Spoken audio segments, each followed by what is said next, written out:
How about a 351 Windsor altered that runs 750s? Please like. It's stroked out to 408 inches and of course supercharged and injected. Please subscribe and watch to the end. Really pretty car. Also Ford powered.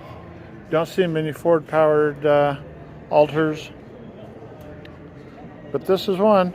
I'm at the Portland Roadster show, and setup, and so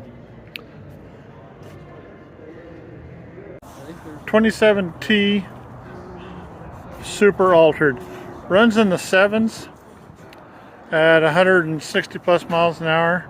It's got a 406 small block, about 800 horsepower. It says rear Morrison on the valve covers. Thank you. Has a radiator so he can drive the return road, which is really cool.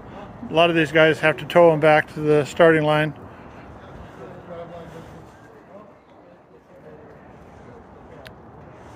So, pretty cool.